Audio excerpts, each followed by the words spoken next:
Ito nga pala yung araw na hindi ako nakapasok sa trabaho dahil sa lakas ng bagyo, kung saan nagdulot ito ng pagkasira ng tulay sa lugar namin. Kaya samahan nyo ko sa mga mangyayari sa vlog na to. Nasa bahay nga pala neto yung kuya kong cute, kung saan napuyat kakalaro ng computer. Umagang umaga pa nga lang pala neto pero ang dami nang naglalarong mga bata sa computer shop.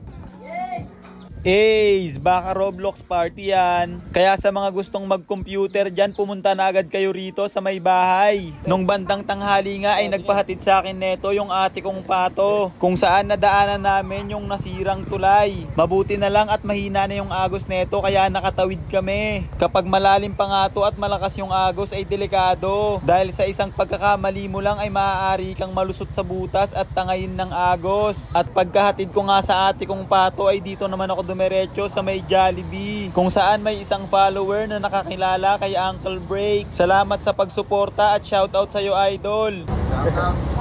Pero joke lang, hindi pala ako sa Jollibee pumunta. Dito nga pala ako pumunta sa may second floor para maghanap ng inuutos sa akin ng kuya kong cute. Pagkaakyat ko nga rito sa may taas ay napansin ko na nagbabadya na naman na bumuhos yung napakalakas na ulan. Dito nga pala ako pumunta niyan sa may PC Inspire, dito lang sa may Robinson. Mouse nga pala ang pinabili sa akin ng kuya kong cute para sa computer shop niya. At nang makabili na nga ako ay nagpasalamat na rin agad ako kay bossing. Kapag naghahanap kayo ng mga pyesa ng computer ay dumiretso lang kayo rito. Umalis na nga rin pala agad ako neto dahil may nuutos din sa akin yung nanay ko. Dito naman pala ako niyan dumiretso sa may Mr. DIY. Pinahanap niya nga pala ako at pinapabili netong mouse trap. Kaya bumili na agad ako neto, mga 5 piraso para walang takas yung mga langaw. At nang matapos nga yun ay dito naman kami dumiretso ng motor ko na si Snow sa may palengke ng Double L. Pinabili nga pala ako ng nyog panggata para sa ulam namin. Bumili na nga rin pala ako neto ng konting karne ng baboy panahog at hipon. At nang pauwi na nga ako ay naabutan ko na ginagawa na yung nasirang tulay.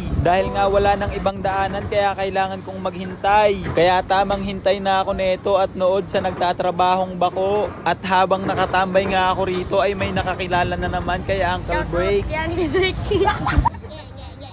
May nagpa-picture pa nga neto kay Uncle Break. Ang astig hindi pa sikat pero sikat na. Malaki ang pasasalamat ni Uncle Break sa mga sumusuporta sa kanya, dahil kayo ang bumubuo sa kanya. At nung pwede nang makadaan ay bumiyahe na rin agad kami ni Snow pa uwi, kung saan nadaanan namin yung naglalakihang mga pila-pilang mga truck. Hindi nga pala sila makalabas at makadaan dahil sira pa rin yung tulay. Marami nga palang crusher dito sa lugar namin kaya maraming mga truck. At pagkarating ko nga neto sa bahay ay marami pa ring mga batang naglalaro, kung saan dumayo na rin pati yung pinsan kong kalbo. Hindi na matiis at gusto na ring mag crossfire. Hanggang dito na lang yung vlog ni Uncle Break, guys. Salamat sa panonood.